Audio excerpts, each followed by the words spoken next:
No, tengan todos muy buenas tardes.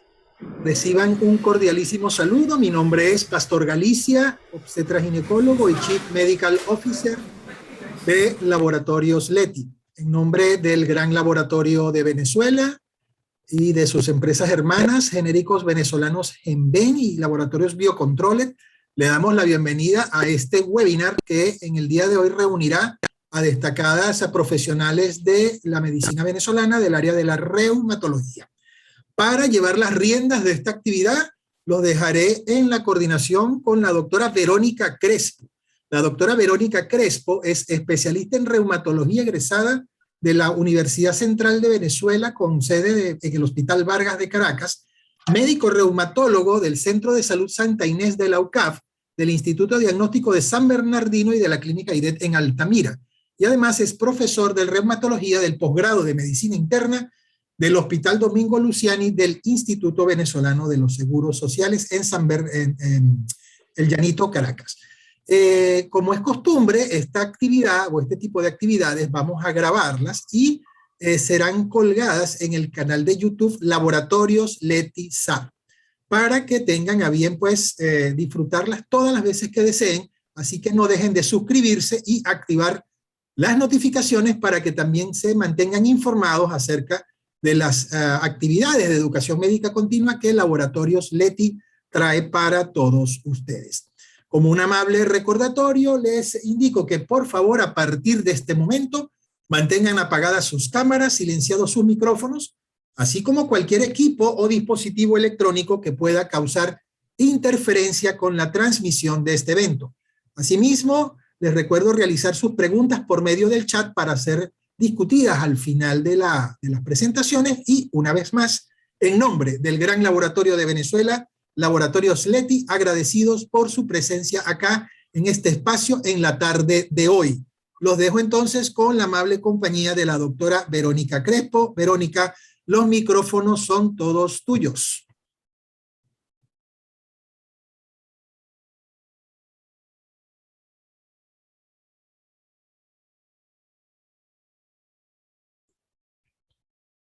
Doctora Verónica, reactive su micrófono. Voy. Listo. ¿Ahora sí? Perfecto. ¿Se escucha? ¿Sí me escucha? Sí, perfectamente.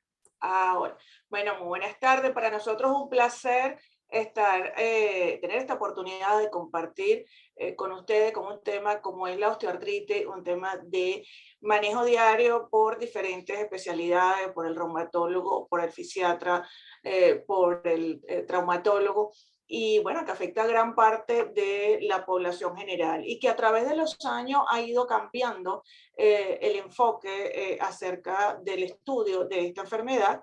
Y por eso hablamos de la osteoartritis y que tiene ese compromiso metabólico, inflamatorio. No es solo un desgaste del cartílago articular como al principio se nos describían en muchos libros. Vamos a comenzar con la doctora Verónica Liendo, quien nos va a hablar justamente de los fenotipos de la osteoartritis. La doctora Liendo es médico internista y reumatólogo de la UCB, especialista en gerencia de servicios de salud de la Universidad Católica Andrés Bello, tiene un diplomado en gestión de tutoría virtual de la UCB, es profesora de reumatología del posgrado de medicina interna del Hospital Domingo Luciani, es directora de la plataforma virtual Mater de e-learning en medicina, editor de la revista biomédica Latam Osteo 360, y tiene consulta de reumatología en la clínica Félix Boada y está a cargo de la unidad de investigación de capilaroscopia. Adelante, doctora Verónica Liendo.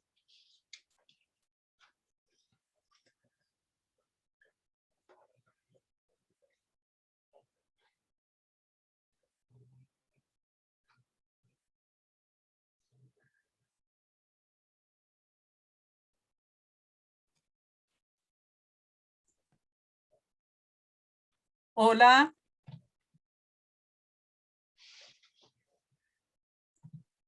Perfecto.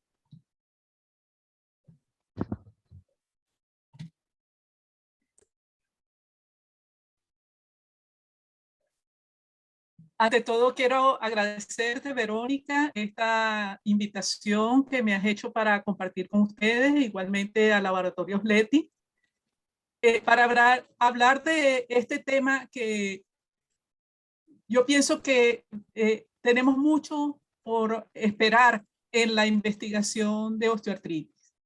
Y sobre todo porque existen actualmente avances a nivel de tecnologías de computación, algunos de los que mencionaremos, que nos permiten determinar los fenotipos y los endotipos asociados a esta enfermedad. El concepto de artritis ha cambiado en el transcurso de las últimas décadas de una manera avasallante. Pasamos de hablar de una enfermedad centrada en el cartílago articular, a hablar de una enfermedad inflamatoria de bajo grado, pero con un impacto a nivel de todas las estructuras de la articulación, ya no solamente del cartílago, sino también a nivel de la sinovial y a nivel del hueso subcondral, que establecen una conversación en donde se van a liberar una serie de sustancias proinflamatorias y destructivas que conllevan a un desbalance a nivel del anabolismo y el catabolismo de las estructuras que componen la articulación. Pero también en la última década hemos visto cómo estructuras que antes no relacionábamos con la osteoartritis, como la grasa, por ejemplo, periarticular, el cojinete graso, periarticular, tendones, músculos, intervienen de una activa activa en la génesis, la progresión de esta enfermedad. Actualmente pensamos que esta es una enfermedad que constituye una falla de todas las estructuras de la articulación, por una parte, pero que también intervienen en ella aspectos sistémicos muy relevantes. Tanto es que se considera actualmente la osteoartritis como una falla evolutiva, como una enfermedad en donde los cambios evolutivos del hombre asociados a su dieta y a la actividad física, el sedentarismo, conllevan a que se perpetúe la enfermedad. La osteoartritis se define por la característica de un estrés celular con degradación de la matriz extracelular,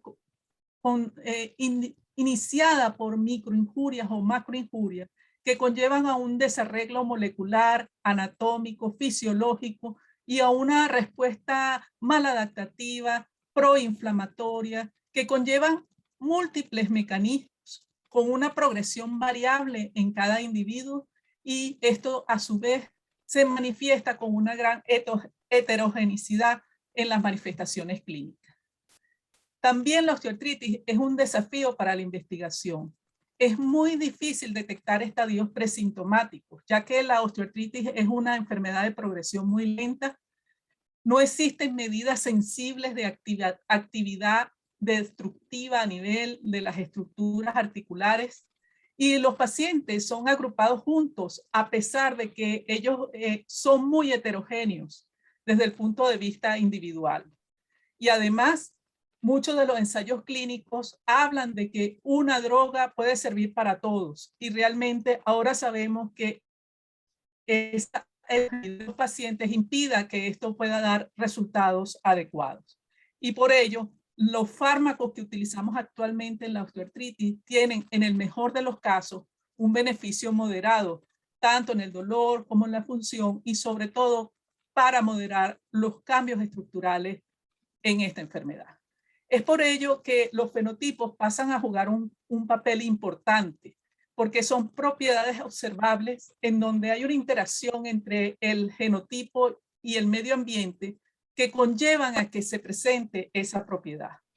Se usa en investigación características físicas, bioquímicas, genéticas, junto con eventos físicos que ocurren en el pasado o en el presente, y nos ayudan a entender los factores que dirigen el desarrollo y la progresión de la enfermedad, a definir tratamientos específicos para los subgrupos, mejorando la efectividad del tratamiento. Así pues, si nosotros pudiésemos determinar los fenotipos, pudiésemos mejorar el número de personas, el número de pacientes que responden en los ensayos clínicos. Fíjense cómo si nosotros hipotéticamente agrupamos los pacientes sin un fenotipo, sino que los tomamos a todos como si fueran iguales, vamos a encontrar que en los ensayos clínicos los que van a responder van a ser aproximadamente un 30% en esta enfermedad tan heterogénica. Va a haber un 70% de no respondedores y un 20% que van a tener efectos adversos severos. Sin embargo, si nosotros actuamos sobre un fenotipo específico y de acuerdo a eso elegimos a los pacientes para dar determinada conducta orientada por ese fenotipo, podemos ver que vamos a obtener un mayor número de respondedores con un menor número de no respondedores y con menor número de efectos adversos. Los fenotipos hasta ahora se han desarrollado en base a los factores de riesgo conocidos. Y entonces tenemos que características morfológicas anatómicas, el tejido afectado, la presencia de comorbilidades y las presentaciones clínicas nos han orientado para más o menos agrupar a los pacientes. Para realizar una fenotipificación adecuada, se han tomado dos tipos digamos, de técnicas. Por un lado, están los fenotipos basados en una hipótesis establecida, es decir, en esos factores de riesgo que acabamos de mencionar.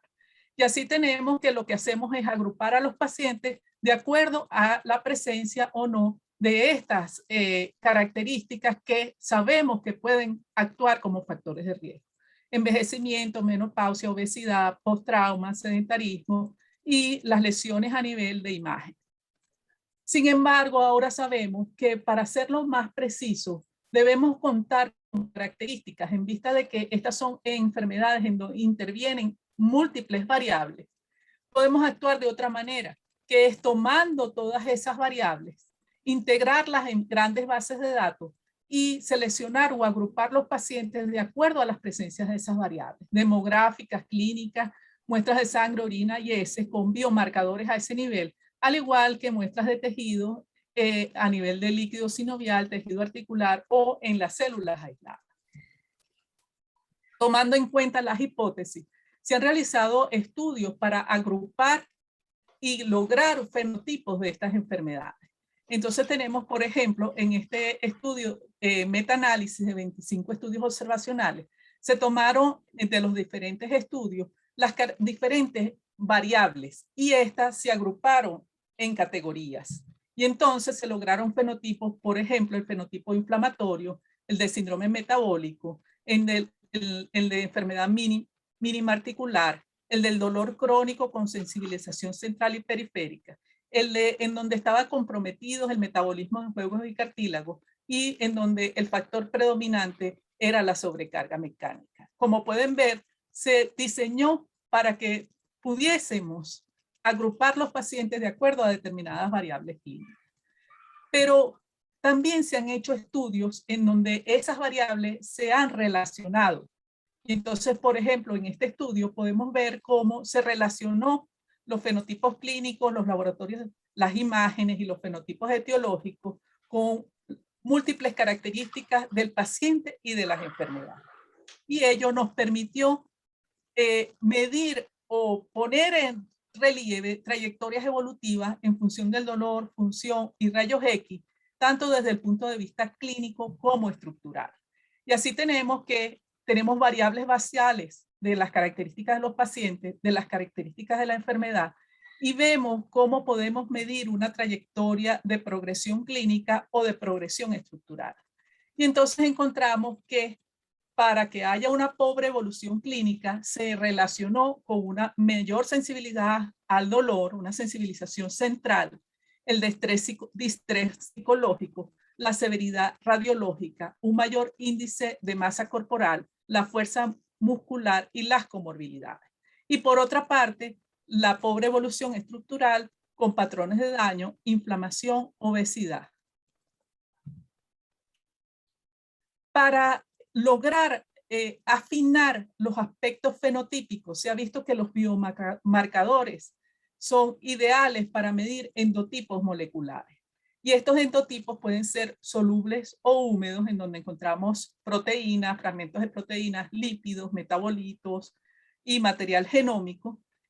O pueden ser no solubles o secos, en donde están las imágenes, los hallazgos al examen físico y las escalas de puntuación que nos permiten medir evaluación clínica. Así pues, vemos que existe un endotipo inflamatorio que nos permite delimitar unos ciertos fenotipos. Fenotipos de inflamación sistémica, de recambio tisular de la matriz ósea, de inflamación local o sinovial, de metainflamación asociada al metabolismo y de senescencia asociado al envejecimiento. Todos estos endotipos permiten incluir a los pacientes en grupos de fenotipos específicos. Por ejemplo, un fenotipo asociado al componente inflamatorio se determinó a través de la expresión genética de la inflamación en leucocitos, en donde se vio que había una interleuquina 1 beta significativamente elevada en los fenotipos inflamatorios, que se caracterizaba por un alto nivel de dolor, disminución de la función física, mayores tasas de estrechamiento del espacio articular en los 2 años de seguimiento. Por otra parte, tenemos fenotipos metabólicos que están asociados a la obesidad, al aumento de la adiposidad, a la inflamación de bajo grado con incremento de adipoquinas y de citoquinas proinflamatorias, así como a carga articular anormal y una traducción alterada entre la mecánica y la célula. Estos fenotipos están muy relacionados con la dieta rica en alimentos procesados, en baja proporción de frutas y vegetales, y vemos que esto conlleva a la aparición del síndrome metabólico, la disbiosis y permeabilidad intestinal y la obesidad, que en conjunto producen una serie de alteraciones metabólicas que alteran de manera negativa el catabolismo y el anabolismo de todo lo que es la articulación, que conlleva a la aparición de osteoartritis.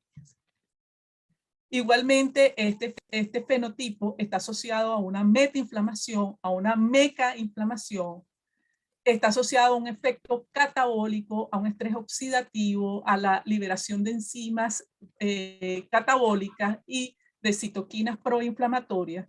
Y a la vez se ha visto que en análisis metabolómicos, y entonces nos introducimos en un término que es de mucho valor actualmente, que son las tecnologías ómicas.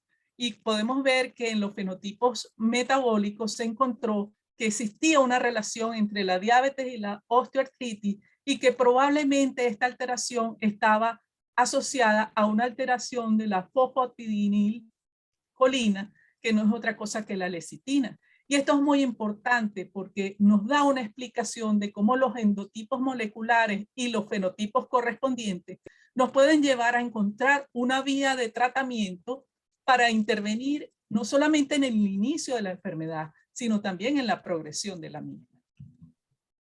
Vemos cómo la inflamación está involucrada en todos los fenotipos, en el fenotipo mecánico, en el fenotipo relacionado con la edad, en el fenotipo inflamatorio propiamente dicho y en el fenotipo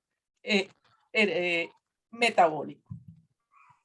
Se han hecho esfuerzos para tratar de asociar las características clínicas radiológicos de los pacientes y las medidas clínicas de función y de actividad del proceso en la osteoartritis, como este que vemos aquí. Este es un normograma en donde se toma en consideración una puntuación de 0 a 100, que está constituida por la aparición de osteoartritis de rodilla en la otra rodilla, en la contralateral, los grados radiológicos basales, el índice de masa corporal y el promedio total de la puntuación de Womack.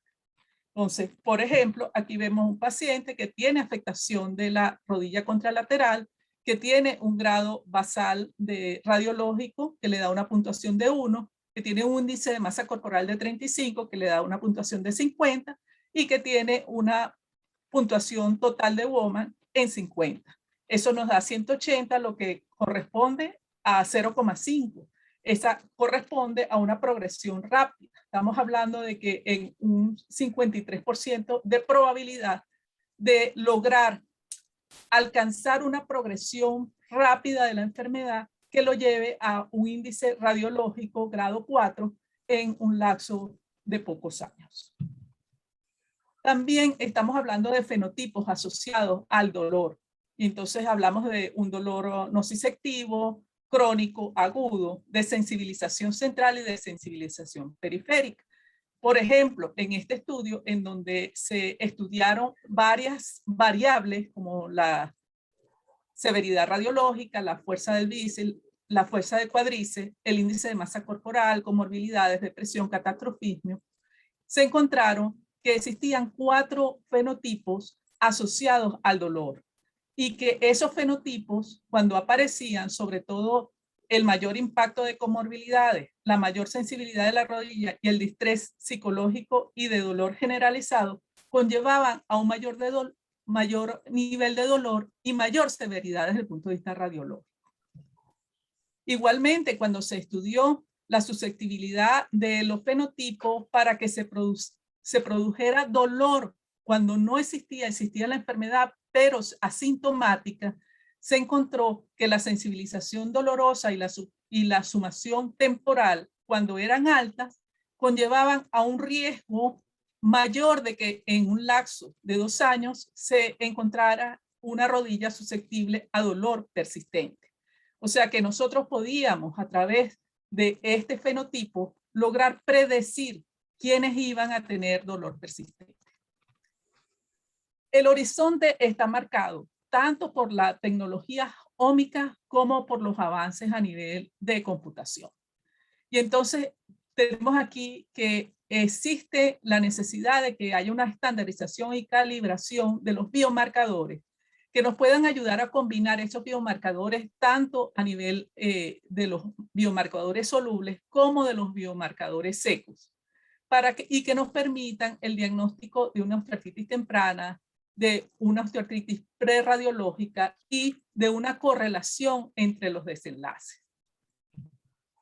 Por ejemplo, aquí tenemos un ejemplo de cómo se puede hacer a través de las ciencias ómicas. Uno puede predecir la progresión de la osteoartritis. Aquí tenemos como una serie de pacientes con osteoartritis que fueron sometidos a recambio total de rodillas, se tomó esas muestras de tejido y se realizó una serie de procesos moleculares que llevó a que se determinara la secuencia RNA de las células únicas y así producir una clasificación fenotípica de esas células, lo que nos llevó a que podíamos obtener genes predictivos en condrocitos con osteoartritis y que se encontró que existían genes favorables y genes desfavorables y que los genes desfavorables estaban ligados a los condrocitos fibrocartilaginosos prehipertróficos y proliferativos.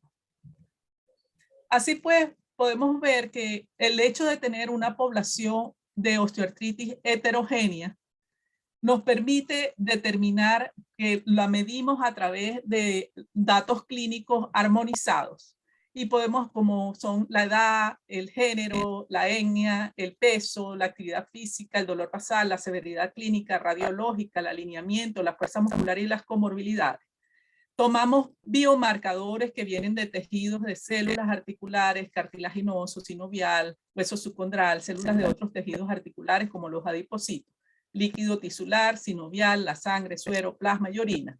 Y realizamos análisis ómicos, genómicos, epigenómicos, transcriptómicos, como el que vimos hace poco, proteónicos, metabolómicos, lipodómicos, gliconómicos. Y con toda esa información es alimentada para realizar el desarrollo de un análisis por segmentación con un modelado computacional y un aprendizaje automatizado. Entonces, esto nos lleva a que entonces ya tenemos enfocado lo biológico, lo clínico, lo ambiental, y así podemos estratificar, agrupar y categorizar diferentes fenotipos. Un ejemplo de ello lo tenemos aquí, en donde es un ejemplo de aprendizaje automatizado por computadora, en donde podemos ver cuáles fueron los elementos que llevaron a que se iniciara o predictores del comienzo de osteoartritis o predictores del deterioro. Y ellos encontraron que el factor de riesgo local, como es la historia de lesiones, es predominante en la aparición de la enfermedad.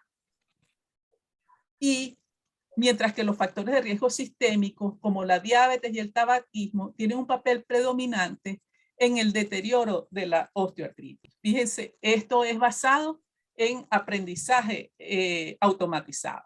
Y de esa misma manera, si ya nosotros conocemos los endotipos moleculares, podemos identificar vías susceptibles a ser tratadas. Y así se está haciendo. Estos son algunos de las drogas que se encuentran en ensayos a nivel 2, en donde vemos que son drogas dirigidas a endotipos del cartílago, de la sinovial y del hueso subcondral.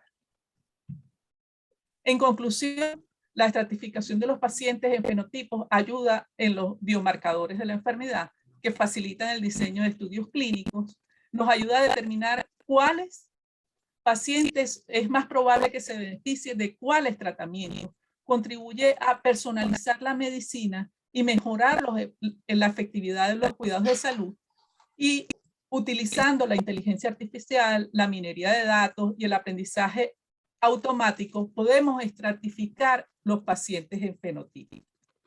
Para finalizar, quería dejarle en este código una pequeña herramienta diseñada por mí, en donde ustedes van a encontrar cómo podemos, con datos clínicos, básicamente, delinear cuál es el fenotipo del paciente y de esa forma apuntar a ese fenotipo con una mayor asertividad para lograr una mejor resultado en los tratamientos que iniciamos. Muchas gracias.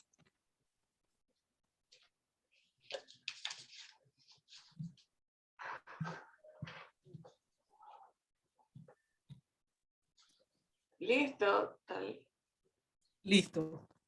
Está desactivado el audio. Excelente, Verónica. ¿Me están escuchando? Perfecto. Ajá, bueno, excelente presentación de la doctora Liendo, que nos hace pensar muchísimo en todo lo que nos queda camino por delante, los retos para seguir trabajando, seguir investigando con respecto a la osteoartritis, ya que esto da un cambio de realmente los tratamientos que estamos utilizando van a depender mucho de las características del grupo de estudio, del fenotipo de estos pacientes. A continuación, vamos a escuchar la conferencia de la doctora Livia Sanabria sobre manejo del dolor en la osteoartritis. Como siempre le digo a mis pacientes, esa es la principal razón por la cual nos tratan, ¿no? Por la que nos buscan por consulta. La doctora Sanabria es especialista de reumatología de la Universidad Autónoma de México, con un magíster de epidemiología clínica en la Universidad de la Frontera de Chile. Es profesora de posgrado del Seguro Social en Puerto Ordaz. Adelante, la doctora Sanabria.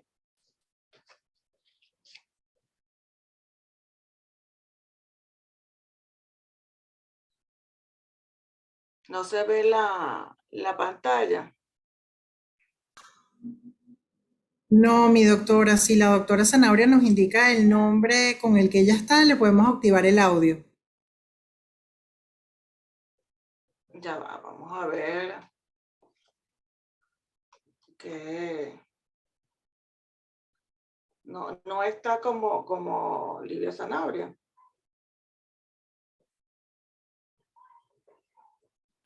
Es que recuerde que ella entró con dos usuarios, mi doctora Crespo. Entonces, tengo una doctora que está con la doctora Livia, pero el otro, que es el que donde ella va a utilizar el audio, no sé cómo. Aquí ya está en la Aquí está. pantalla. Sí, ya está en la Listo, aquí pantalla. está la doctora Livia Zanabria. Entonces nos va a hablar acerca del manejo del dolor en la osteoartritis.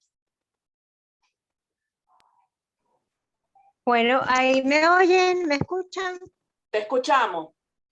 Muchas gracias por la invitación. Me encanta compartir con ustedes esta oportunidad de saludarlos y hablar sobre la osteoartritis, que es una enfermedad que realmente vemos todos los que vemos adultos, no solo los especialistas en reumatología.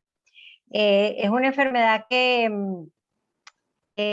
tiene una alta frecuencia y produce mucha discapacidad. Así es que me encanta estar con ustedes compartiendo en esta oportunidad. El dolor articular, como les decía, es muy frecuente y siguen llegando los pacientes con muchos años de evolución, algunas veces con deformidad o con incluso discapacidad importante. Esta es una mano típica de osteoartritis con sus nódulos de Heberden, como vemos aquí, sus nódulos de Bouchard en las interfalángeas proximales, pero en los pacientes con dolor articular el ejercicio clínico es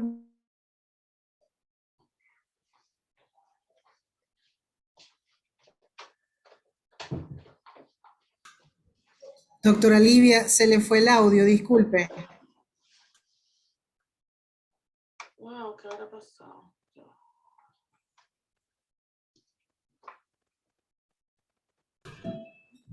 Doctora Livia, no escuchamos lo que está diciendo mi doctora, disculpe.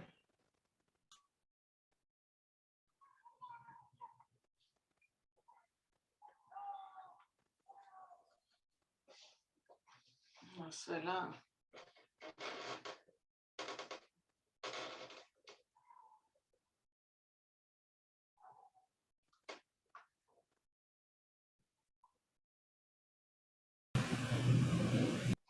¿Ahora sí? No. No, la estoy escuchando a usted, doctora Crespo, pero a la doctora Livia no. Y creo que ella tampoco nos oye a nosotros porque estoy tratando de avisarle que no escucha y no. Voy a encender mi cámara para que ella sepa que no estamos oyendo. Ok.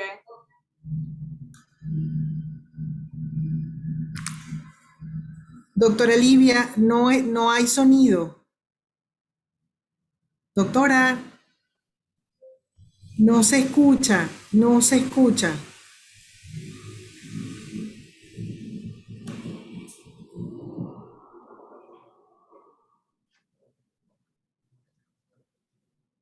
Vamos a esperar unos minutos a que ella logre resolver el tema del audio.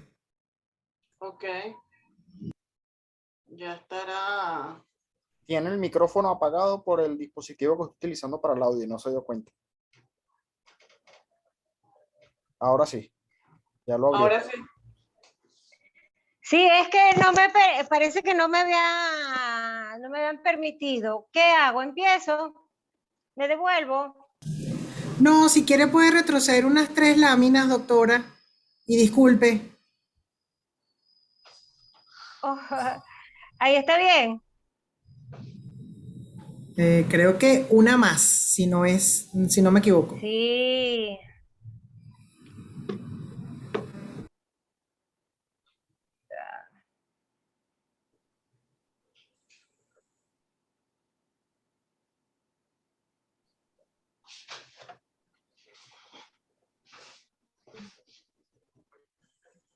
Ujú.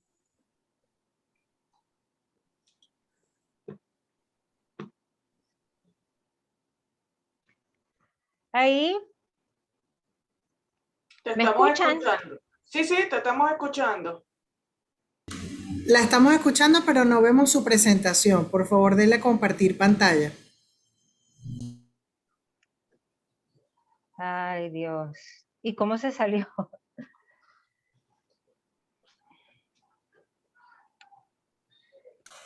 No se preocupe, doctora, que estamos en vivo. Así que estas cosas pueden Sí, suceder.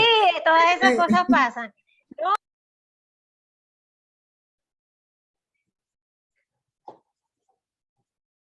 Buenas tardes, ¿me escuchan? Sí, doctora, perfecto. Ok, chévere. Bueno, me corresponde tocar este punto que son esos medicamentos de acción lenta para tratar los síntomas de la osteoartritis, que por sus siglas en inglés los llamamos CISADUAS. Estos son fármacos capaces de modificar lentamente los síntomas de la osteoartritis sin la necesidad de utilizar los antiinflamatorios no esteroideos que sabemos todo que efectos secundarios que pueden tener, la gastrolesividad, los analgésicos, incluso en muchos casos se utilizan los opioides u otros medicamentos, en algunos casos también los esteroides y a veces incluso en la automedicación se utilizan de una manera irregular y a unas dosis exageradas o inapropiadas. El principal objetivo del tratamiento farmacológico en la osteoartritis es reducir dolor, como digo, por eso nos consulta el paciente, pero también debemos minimizar la discapacidad y evitar el daño, la destrucción articular hasta el punto de que solo sea necesaria la cirugía. Y lo sabemos sobre todo es por razones de todo lo que, como nos explicó la doctora Liendo, de las comorbilidades que muchas veces tienen estos pacientes, muchos que no van a ser candidatos a un procedimiento quirúrgico, y a los costos que también sabemos que tanto a nivel del paciente, de la familia, e incluso de las instituciones, es complicado. Se consideran condroprotectores al tener actividad reguladora sobre el metabolismo de los condrocitos antiinflamatorios en la membrana sinovial con efectos protectores en la remodelación del hueso subcondral. Cuando hablamos de qué está ocurriendo en la osteoartritis, antes, como en la exposición anterior, ha ido evolucionando. Lo que ocurre a nivel de la articulación no es solo el cartílago articular, sino son varios componentes. Entonces, la actividad de la interleuquina 1B, la interleuquina 6, la interleuquina 8, la prostaglandina E2, el óxido nítrico, van a estimular el condrocito aumentando la producción de metaloproteasa, inhibiendo la síntesis de proteoglicano y de colágeno tipo 2, y todo esto es lo que va a estar causando la destrucción y el daño del cartílago si no hay una compensación por parte de las citoquinas antiinflamatorias, los glucosaminoglicanos y los inhibidores de proteasa. Esto va a tener un desbalance que va a favorecer todo ese daño y destrucción de la matriz extracelular. Y bueno, también puede haber a largo plazo daños también del hueso subcondral, afectación de una sinovial que entonces está inflamada, y todo esto es lo que nos hace pensar los puntos o los sitios de esta actividad en la osteoartritis, donde va a actuar algunos medicamentos. Y sabemos que la lista es mucho más grande, pero actualmente los que conocemos, los que están en el mercado, tenemos el sulfato de glucosamina, el condroitinsulfato y la diacereína en los vía oral. El sulfato de glucosamina es un inhibidor de los mediadores proinflamatorios como el óxido nítrico, la prostaglandina. El condroitinsulfato tiene un efecto tanto proanabólico como anticatabólico, y en su efecto proanabólico interviene en la síntesis, aumentando la síntesis de colágeno tipo 2 y de glucosaminglicano, y en el anticatabólico disminuyendo la síntesis de factores proinflamatorios y la proteasa. Disminuyen los procesos de muerte celular y mejora ese equilibrio anabólico-metabólico del cartílago extracelular que acabamos de mostrar. Aumenta la viabilidad celular, y es importante porque son las células que queden allí, como quien dice, trabajando, esos condrocitos que estén activos. y tiene un poder antiinflamatorio. La diacereína inhibe la síntesis de interleuquina 1 por la producción de sintetasa, la producción de prostaglandina E2, de interleuquina 6, de interleuquina 8, la expresión de las enzimas que contribuyen a la degradación del cartílago articular. Por otro lado, también inhibe la producción de radicales superóxidos, la producción de neutrófilos y su actividad fagocítica, y así trata de evitar la migración de macrófagos. Todo esto es parte de lo que contribuye para disminuir la degradación del cartílago articular. También estimula la expresión de factores de crecimiento favoreciendo la síntesis de la matriz y la remodelación de los condrocitos, y no inhibe la síntesis de prostaglandina, por lo cual no tiene la toxicidad gastroduodenal. Aquí tenemos algunos estudios que se han realizado, de algunas décadas, del año 1994, comparativos, aleatorios, que escuchando, como vimos en la conferencia de la doctora Liendo, sabemos que quizás hoy analizamos algunos detalles en los diseños de estos estudios, y es lo que hace revisarnos y plantearnos nuevos retos de cómo debería ser el diseño de un estudio, la selección de pacientes, del grupo a estudiar, y saber entonces dónde actúa la molécula para saber cómo va a beneficiarse ese paciente en el tratamiento de la osteoartritis. Tenemos este primer estudio del 94, que es diacereína, comparado con un AINE, en este caso el tenoxicam, versus placebo, y ellos encontraron que tanto el Cisadoa como el AINE tenían una eficacia equiparable. En este caso se evaluó dolor. Tenemos este estudio de Register, que bueno, en el 2001 fue el primero, de glucosamina versus placebo, y aquí se midió que no hubo una pérdida significativa del espacio articular. Fue un estudio con una medición radiológica, y se encontró un papel beneficioso de la glucosamina. Este estudio del 2001 con diacereína versus placebo, y los pacientes con diacereína a largo plazo encontró que había un menor estrechamiento en la articulación de la coxofemoral, de la cadera. Tenemos, por ejemplo, estudios que compararon diacereína versus ácido hialurónico versus placebo. En este no encontraron diferencias significativas en los tres grupos, ni para dolor, función o cambio estructural. Tenemos otro, por ejemplo, de diacereína versus diclofenac, que yo creo que el diclofenac es uno de los AINES que más se automedica el paciente a nivel mundial para el dolor. Y bueno, se consiguió, el Cisadoa es tan eficaz como los AINES, pero la diacereína mantuvo su efecto tras 4 semanas de haber sido suspendida. Hay otro estudio, por lo menos este del 2007, diacereína con piroxicam. El AINE y el Cisadoa son igualmente eficaces, pero se mantuvo el efecto de la diacereína hasta 8 semanas después del tratamiento. Tenemos, por ejemplo, diacereína versus placebo. También una administración conjunta de AINES con el Cisadoa, y el efecto se mantuvo incluso al interrumpir la diacereína. Este es otro, diacereína versus placebo en la osteoartritis de mano, y resultó ineficaz para tratar los síntomas de la osteoartritis de mano. Este de Pabeca en el 2016, diacereína versus placebo, y el efecto fue significativamente beneficioso de la diacereína y se mantuvo 2 meses después de finalizar el tratamiento. Aquí hay uno, por ejemplo, de condroitin sulfato versus el Ecoxib del año 2016. Aquí se evaluó con resonancia magnética nuclear y se mostró una modificación estructural en el cóndilo con condroitin sulfato. Los efectos fueron similares para dolor y función entre el Cisadoa y el AINE. En el estudio CONCEPT del 2017 fue placebo con condroitin sulfato, y el condroitin fue superior al placebo y similar al Celecoxib con respecto al manejo de dolor de la artrosis de rodilla. Otro estudio del 2017 de Raynaud, condroitin sulfato versus Celecoxib, las mediciones en curvatura ósea del cóndilo femoral y meseta tibial por resonancia magnética de rodillas se correlacionaron con un efecto protector del condroitin sulfato.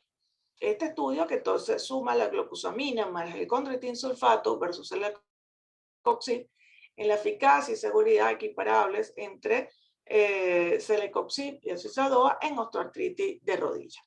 Y el último, que es con condroitin sulfato, dosis alta, dosis baja, ellos encontraron que los pacientes que tenían altos índices de escala análoga visual del dolor, que tenían muchísimo dolor al inicio del estudio, fueron los que más se beneficiaron. Fíjense, por ejemplo, estas recomendaciones de EULAR para el manejo de la artrosis del año 2019, ellos recomiendan más, por ejemplo, AINES tópico y el lobio oral con más discreción, el uso del Controtin sulfato, que fue con el que encontraron más beneficio en manos, y inyecciones intraarticulares con casos de esteroides en caso de que fuese necesario. Pero fíjense esto, de las directrices de OARSI para el tratamiento no quirúrgico de la osteoartritis de rodilla, cadera o poliarticular, ellos tienen un nivel de recomendación 1A para AINES tópico, ácido hialurónico y esteroides intraarticulares en el caso de rodilla. El nivel 1B, rodilla y cadera, para la utilización de COX-2. El nivel 2 para AINES, utilizándolo con inhibidores de protones. Pero el acetaminofén, el paracetamol y los opioides orales y transdérmicos no son, tienen muy baja recomendación. También en las guías de ACR tenemos que desaconsejan o no recomiendan el uso de prácticamente ningún cisadoa, ni tampoco la hidroxicloroquina, ni metotrexato, bifosfonato, antitenef. Sabemos que, justamente como ya dijimos antes, son muy distintas. La osteoartritis es una enfermedad que va a ser distinta, una manifestación en manos, a veces hay una osteoartritis inflamatoria de las manos, y muchas veces hemos utilizado un fármaco modificador de la enfermedad porque hay un proceso inflamatorio en esa mano, a pesar de que descartamos que haya una artritis reumatoidea u otro tipo de artritis. Hay una osteoartritis, pero tiene un componente inflamatorio importante. Sin embargo, en esta guía desaconsejan estos usos. Así como a nivel de uso intraarticular tampoco recomiendan el ácido hialurónico, ni la toxina botulínica, plasma rico en plaquetas, ni las células madre. Sin embargo, ellos nos dicen que esta guía proporciona instrucciones para los médicos y pacientes que toman decisiones de tratamiento para el manejo de la osteoartritis. Los médicos y los pacientes deben participar en una toma de decisiones compartidas que tengan en cuenta los valores, la preferencia y las comorbilidades de los pacientes. Y estas recomendaciones no deberían usarse para limitar o negar el acceso a las terapias. En otras palabras, nosotros al final, cuando estamos sentados frente al paciente, debemos individualizar cada caso. Como ya nos dijo Verónica Liendo, la doctora nos habla de que debemos sentarnos y definir, bueno, tenemos esta porción de los fenotipos, saber hacia dónde está ubicado este paciente, cuáles son las comorbilidades que tiene el paciente. Hay un componente de depresión, de otra enfermedad como la fibromialgia reumática. Nosotros tenemos que analizar, ya vemos que a veces es difícil un diagnóstico muy temprano de la enfermedad porque no da síntomas muchas veces en ese momento, pero tenemos que estar claros de que es multifactorial y que el manejo no va a ser solo un medicamento, que tenemos unas medidas no farmacológicas que son muy importantes, una medida que es el manejo del dolor, porque es el principal motivo de consulta del paciente, y eso nos lo va a conversar ahora la doctora Sanabria, y son muchos cambios. Entonces, cuando quizás queda el reto de cómo debe ser el diseño de esos nuevos estudios para que nos oriente qué realmente va a ayudar a los pacientes con un determinado fenotipo para el tratamiento de la osteoartritis y así tener mayor éxito en el seguimiento de esos pacientes. Muchísimas gracias.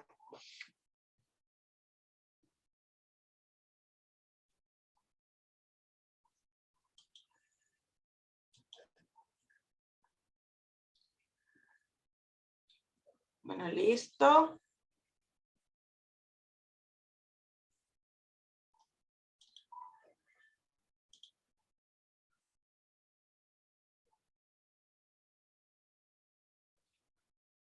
Listo, ya Livia logró solucionar lo de la pantalla.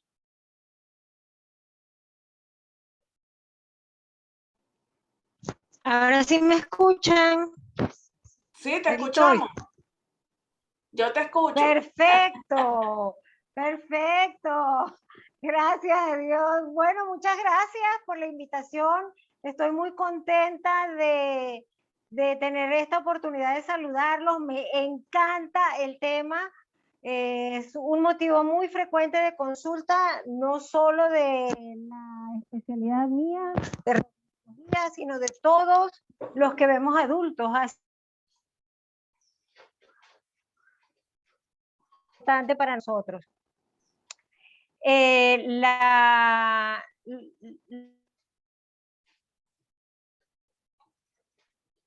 No, chale, no me deja que se le cayó.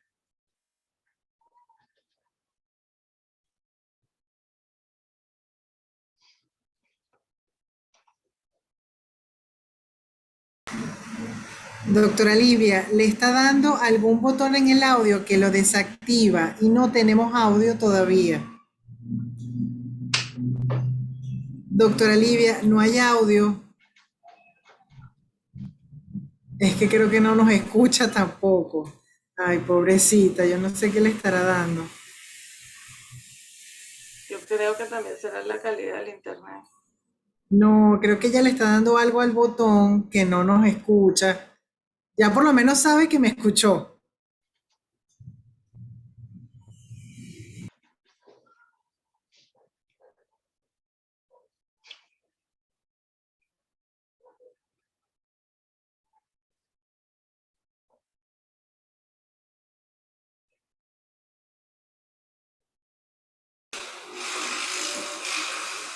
No, mi doctora Livia, no se le escucha.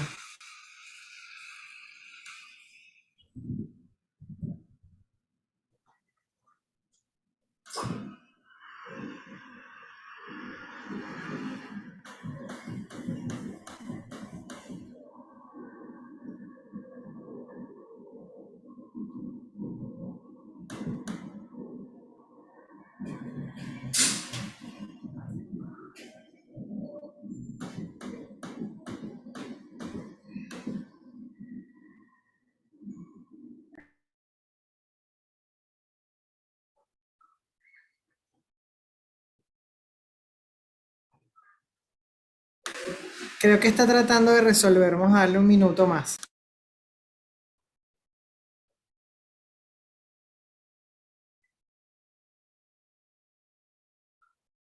Pero no sé si será. Ahí me escuchan. Ahí te escucho. ¿Y se escucha bien? Te escucho, en este momento te escucho y se ve la pantalla. Bueno, sigo por aquí porque es que el audio del teléfono es mejor, pero no sé por qué me saca de ahí. No importa, sigue por acá. Te escuchamos. Ok. Bueno, entonces les comentaba que es muy importante para nosotros tratar a los pacientes con osteoartritis y de hacer el diagnóstico diferencial temprano para que lleguen de manera temprana a recibir el tratamiento oportuno y diferenciarlos de otras patologías reumáticas que son muy importantes diagnosticarlas de manera temprana. Para el manejo del dolor en osteoartritis tenemos que atacar todos los flancos, el estilo de vida, las terapias no farmacológicas y las terapias farmacológicas. Es muy importante. Después de todo esto que hemos oído de la osteoartritis y su relación con la obesidad y el metabolismo, creo que tenemos que hablar de lo importante que es el control de peso.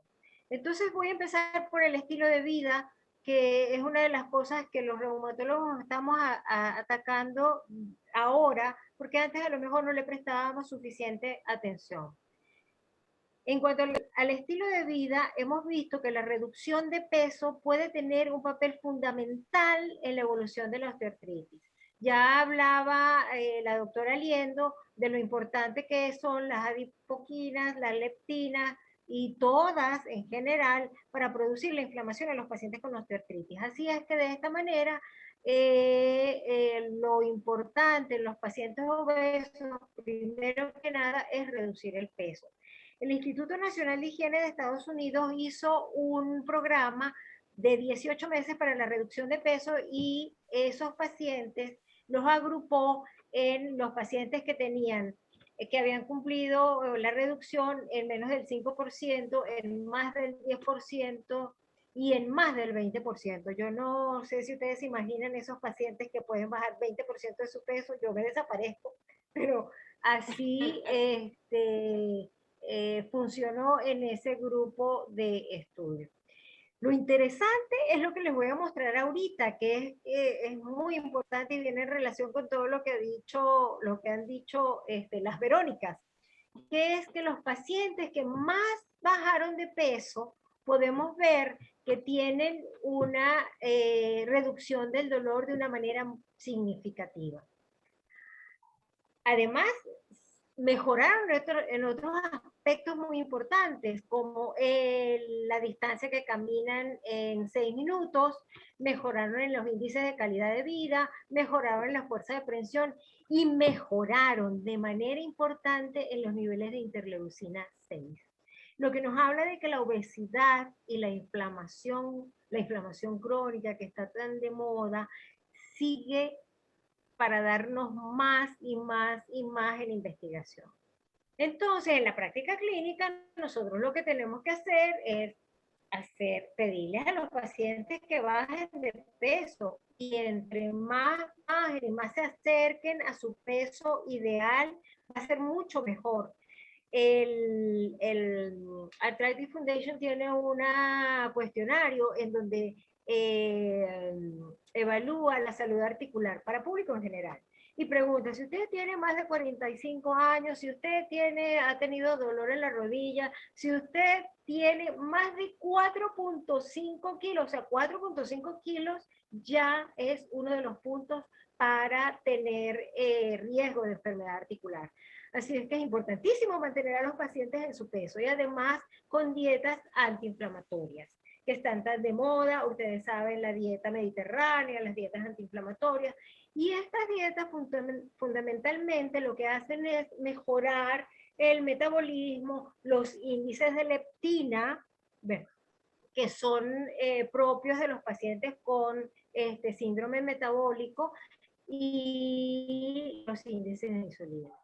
¿Qué es lo que le vamos a recomendar a nuestros pacientes? Porque lo que nos importa a nosotros los clínicos es la práctica clínica. Les vamos a recomendar evitar los alimentos procesados, el azúcar, las harinas refinadas, sobre todo la de trigo, consumir alimentos naturales como los que nos servía nuestra abuela, ¿verdad? Que vienen de la tierra, consumir grasas buenas, aceite de oliva, aceite de coco, incluso las aceitunas, el aguacate, que ahorita tenemos temporada de aguacate, es una idea buenísima para consumir grasas buenas, y evitar los alimentos refinados.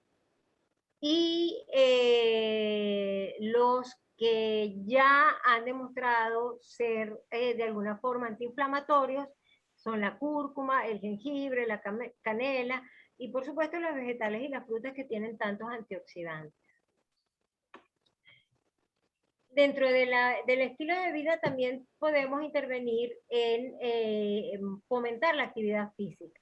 El tai chi, los ejercicios funcionales y caminar son los que más recomiendan las guías de tratamiento para osteoartritis, pero también el yoga, los ejercicios de balance y muy particularmente los ejercicios en agua y en bicicleta para las articulaciones que cargan peso, que tienen para mí tienen una dificultad, que es que el paciente tiene que tener piscina o tener acceso a una piscina, y tiene que tener una bicicleta. Además, los ejercicios en agua no mejoran la osteoporosis, que también suelen tener estos pacientes. Pero cualquier ejercicio es bueno. Además, los ejercicios disminuyen la sarcopenia, que el 60% de los pacientes con osteoartritis tienen. Así es que es muy importante para nosotros que el paciente tenga actividad física. La actividad física mejor es la que está orientada por un especialista, por un fisioterapeuta, lo ideal. Entonces, con esto quiero pasar a las terapias no farmacológicas. Dentro de las terapias no farmacológicas que se han recomendado, como les digo, están los ejercicios, caminar, los ejercicios acuáticos, los ejercicios neuromusculares, Las cintas adhesivas que estabilizan la articulación, por ejemplo, la primera metacarpofalángica, en donde se produce mucha risartrosis en los pacientes con osteoartritis, los baños de parafina para manos, la acupuntura para las rodillas, los ejercicios de balance para la articulación de la cadera. En algunos casos habrá indicación de ablación por radiofrecuencia y ahora sabemos que hay algunas cosas que no funcionan. El TENS, la terapia manual, los masajes, tienen una recomendación en contra en las últimas guías de la Colegio Americano de Reumatología, y otros que no se mencionan porque tampoco tienen suficiente evidencia, están enlistados aquí a su mano derecha. Es importante que nosotros tengamos en cuenta en qué momento vamos a indicar la fisioterapia. En esta imagen está un paciente haciendo una caminata en retroceso, y es una de las cosas que hemos inventado, que hemos tratado, intentado de implementar en los pacientes que tienen dolor en la rodilla con disminución del espacio medial, del compartimento medial de la articulación y roce femororotuliano. Eso ayuda en los casos donde hay crisis dolorosa a mantener al paciente activo. En realidad hay pocos estudios que puedan mostrarnos lo que pasa en las crisis dolorosas y la fisioterapia. En una revisión reciente, los investigadores hicieron la búsqueda de fisioterapia o ejercicio de actividad física y los FLAIR, y encontraron solo 2 estudios en donde los programas de ejercicio estaban dirigidos a que el paciente fuera tratado durante la crisis. Y como pueden ver, son estos 2 primeros, en donde hubo pacientes que mejoraron, pero hubo pacientes que no tuvieron cambios, incluso tuvieron más dolor. Y en los demás estudios evaluados hubo un aumento del dolor entre el 20 y hasta el 42%, como pueden ver aquí. A mí eso me impresiona mucho. Tenemos que tener cuidado en las actividades físicas que nosotros indicamos y el momento de indicar la fisioterapia para que el paciente no tenga una recaída. Aquí quiero tomar este último renglón para hablar de los ejercicios de resistencia. Últimamente hay muchas publicaciones de cómo los ejercicios de resistencia mejoran la testosterona, prolongan la juventud, la vida, y en nuestros pacientes con osteoartrosis tenemos que intentarlo, porque tenemos que seguir investigando, porque mejoran la masa muscular, mejoran la densidad ósea, y nosotros sabemos que son 2 aspectos que hay que cuidar mucho en este tipo de pacientes.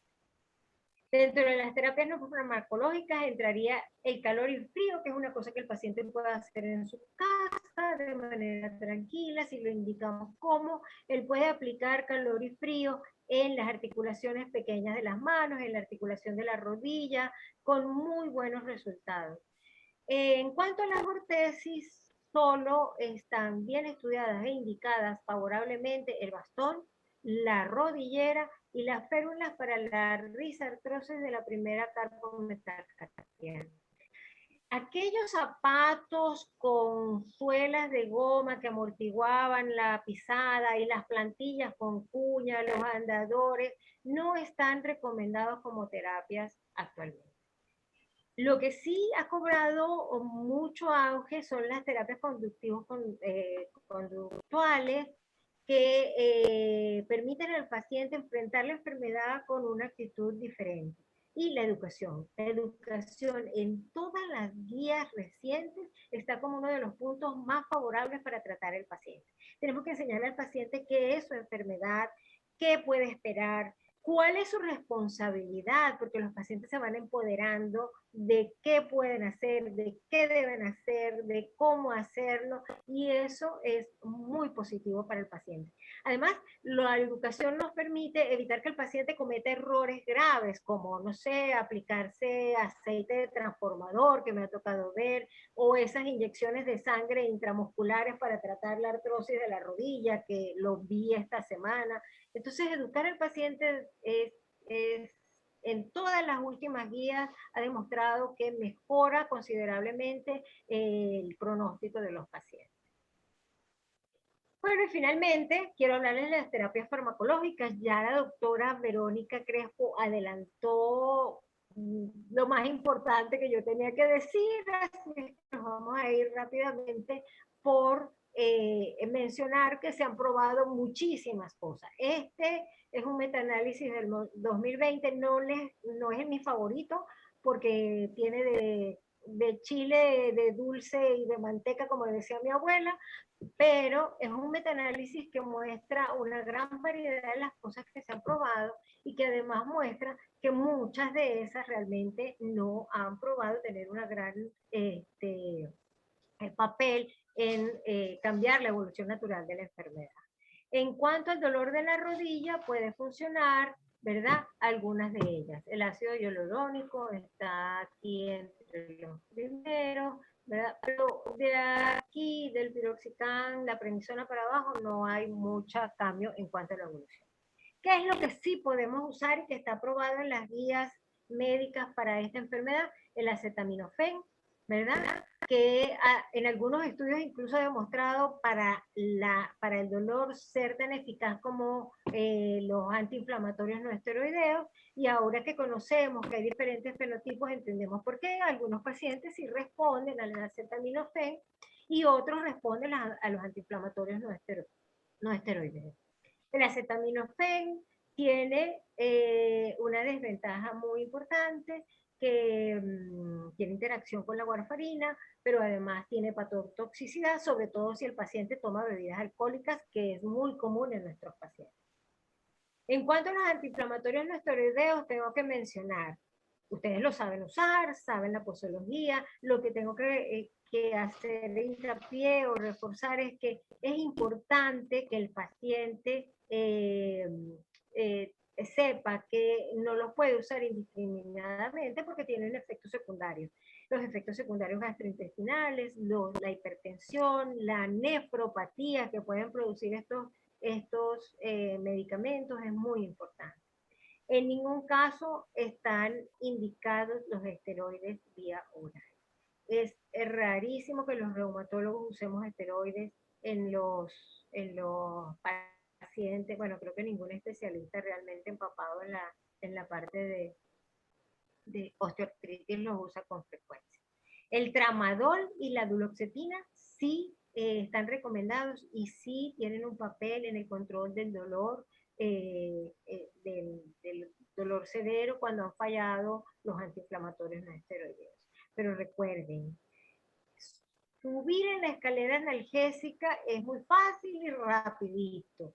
Luego el problema es bajar. Estados Unidos tiene una alta tasa de adicción al Oxycontin, entonces tenemos que tratar de evitar llegar a estos niveles. Recomendados condicionalmente, bueno, ya habló la doctora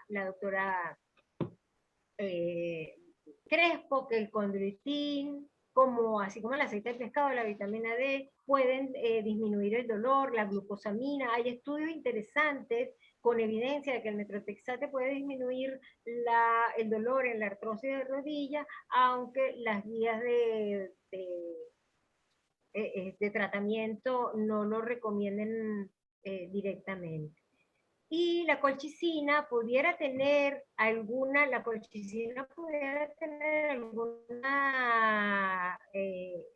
papel en los pacientes con cristales, que se asocia con frecuencia a nuestros pacientes con osteoartritis.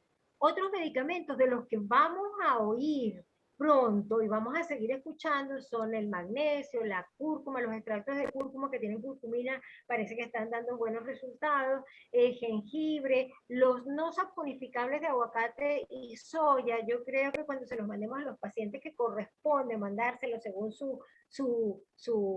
el grupo de osteoartritis que pertenecen, van a tener muchos resultados. Células madres no han dado muy buenos resultados, probablemente se sigue investigando porque hay mucha gente detrás de eso, el colágeno y algunos otros derivados de plantas, también creo que pudieran darnos alguna sorpresa. Y en cuanto a los medicamentos tópicos, están los antiinflamatorios que tienen importante recomendación sobre toda la articulación de la rodilla, la capsaicina que en la primera carbometacarpiana de la mano, en las articulaciones de la mano puede ayudar en general, y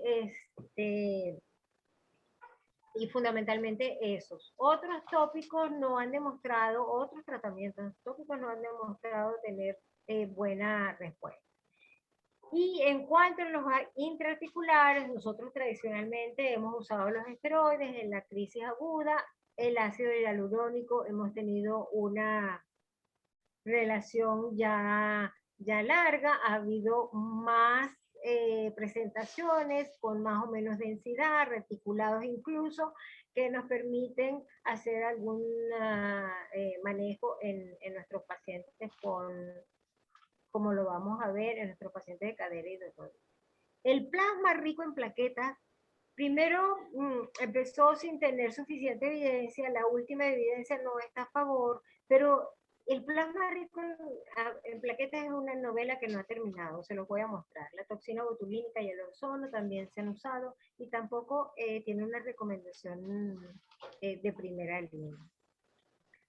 Aquí está, en esta presentación tenemos durante el tiempo en verde las recomendaciones a favor del ácido hialurónico, en rojo las recomendaciones en contra. Actualmente, pues podemos resumir que son más las recomendaciones a favor y vamos a ver más adelante en cuáles son las condiciones. En cuanto a los corticoides intraarticulares, siempre han estado recomendados, pero ojo, solo en el episodio agudo y solo tienen un efecto de corto plazo. No pueden ser el tratamiento de nuestros pacientes. Y como les decía, el plasma rico en plaquetas es una novela que todavía no ha terminado. Quiero ver el final, a ver qué va a pasar en los próximos años, si tiene todavía alguna vida.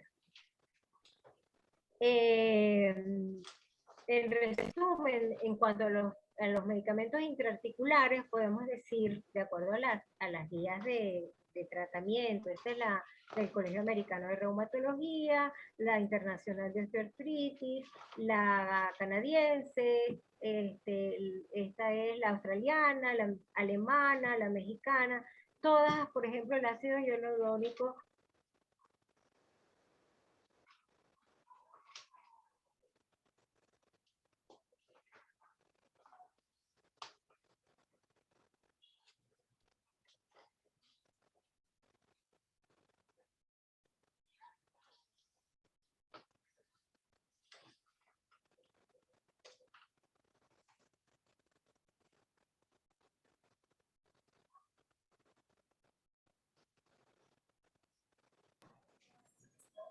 Doctora Crespo, la doctora Livia creo que perdió la comunicación.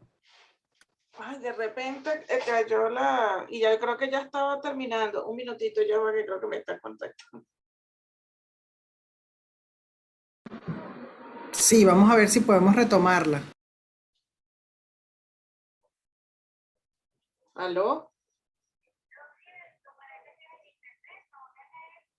Sí, tuvo una falla de internet. Tranquila, bueno. Pero ya estaba cerrando, ya no te queda mucho.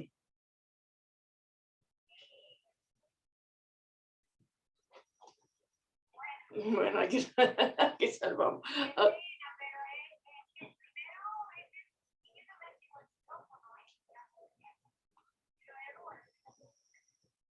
Bueno, vamos a ir a la pregunta. Ok, chévere. Sí, se le cayó el internet en la zona, no tiene ahorita sí fue verdad que ya no. Bueno, no se preocupe, si quiere, mientras están elaborando sus preguntas, voy a colocar el videíto. Ok, chévere.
Listo, mi doctora, las cámaras son suyas.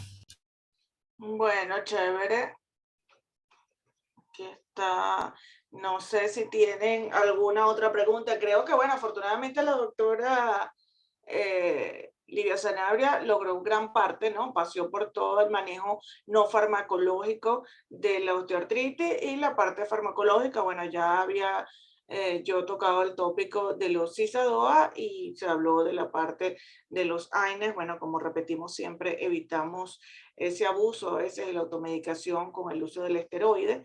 Y bueno, todas las alternativas terapéuticas que pueden haber, pero creo que lo más importante es que es una patología que la ve el reumatólogo, la ve el fisiatra, la ve el traumatólogo, la ve el geriatra, muchos especialistas, el internista en su consulta, y que definitivamente tenemos que estar conscientes de que debemos individualizar al paciente y buscar el mejor momento para iniciar una rehabilitación, hacer las indicaciones para perder peso, para una alimentación balanceada, evitar el sedentarismo, cambios de hábitos de vida, dejar el cigarrillo, etcétera, porque no es un solo factor el que lo ha llevado hasta ese daño que ocasiona en la articulación la osteoartritis, sino que son muchos factores y de muchos años, ¿no? No empezó en ese momento. Entonces, pero bueno, sería interesante escuchar las preguntas que tengan algo, si hay algunas por allí. Aquí hay una pregunta, doctora, que dice, ¿la diacereína puede ofrecer beneficio en pacientes con osteoartritis avanzada, con deformidad y limitación funcional de manos y pies? Bueno, es que ahí viene vamos a decir, individualizar a cada paciente, ¿no? Porque la diacereína ya vimos que actúa como tanto frenando el catabolismo y tratando de mejorar la condición allí en el condrocito, frenando todas esas enzimas y todas las metaloproteasas y todo eso que destruye el cartílago articular que cambia. Pero cuando ya hay un daño, como estamos hablando que a veces el diagnóstico precoz es difícil, si me está hablando de una osteoartritis avanzada, bueno, ya por un lado en manos no se ha visto los estudios que hay, pero como dijo la doctora Liendo al inicio, quizás los estudios no han sido hechos con el diseño que debería hacerse. Entonces, o sea, no se hizo estructurando bien los pacientes. También por qué tiempo se utilizaron, porque la osteoartritis es una enfermedad a largo plazo. Entonces, no creo que haya posibilidad de o sea, de decir así de manera tajante, sí, le va a solucionar el dolor, le va a mejorar. Se ha visto mejores resultados en articulaciones de cadera, en articulaciones de rodilla, pero creo que como dije al culminar la parte de los ISADOA, hay que individualizar a cada paciente, porque en general a todos los pacientes con osteoartritis de mano o no es algo que podamos afirmar de esa manera. Hay otra pregunta, mi doctora, y dice, ¿cuánto tiempo usar la diacereína? Bueno, hay estudios que nos decían 6 meses y luego paramos porque como vimos ahí en algunas revisiones hablaba de que su efecto podía permanecer 1 mes o incluso 2 meses posterior a la suspensión. Pero no, muchas veces también tenemos que escuchar al paciente y ver cómo se ha sentido, cómo ha sido su progresión. Sí, mientras que estamos utilizando la diacereína, entonces también vamos modificando esos otros factores de riesgo que tiene el paciente. Está haciendo rehabilitación, está haciendo fortalecimiento de la musculatura de la articulación que está afectada. Todo eso puede, vamos a decir, a contribuir, pero más o menos, por lo menos unos 6 meses, parar unos 2 meses y se vuelve a reiniciar. Hay otra pregunta que dice acá, bienvenida doctora Liendo. Gracias. Hay otra pregunta, bueno, usted también puede responder, mi doctora, cuando usted quiera. Hay Bueno, otra pregunta. Conversar un poco sobre las características de las drogas modificadoras de la osteoartritis. Ese es un tema realmente fascinante porque hemos puesto nuestras esperanzas en la posibilidad de que pudiésemos modificar la evolución de la enfermedad. Pero también nos hemos enfrentado a problemas importantes, ¿no? Porque los ensayos muchas veces dan resultados que son pocos, pues no es lo que esperaríamos. Y cuando tratamos de explicar qué es lo que está pasando, es donde juega un papel muy importante los fenotipos. Eso que les mencionaba yo sobre los respondedores, porque muchas veces nos enfrentamos a un efecto placebo o a una progresión demasiado lenta para que un ensayo clínico que dure, en el mejor de los casos y con muchos costos, 2 años, pueda poner en evidencia si realmente ha habido cambios. Y nos enfrentamos también a otro problema, que es que cómo medimos esos cambios. Estamos hablando de drogas que modifican la estructura. Fíjense que cuando hablamos de drogas modificadoras de la osteoartritis, ya se ha definido estrictamente qué deben cumplir. Y no solamente deben mejorar los síntomas, o sea, el dolor y la función, sino que también deben retrasar el proceso de la enfermedad. Entonces, ahí viene el otro problema. ¿Cómo medimos ese retraso? Y entonces, el retraso en los ensayos clínicos se ha medido casi todo con la radiografía simple, en donde se mide el grado de estrechez y la posibilidad de que esa estrechez se modifique en el tiempo, que se frene. Y se hace con radiografía.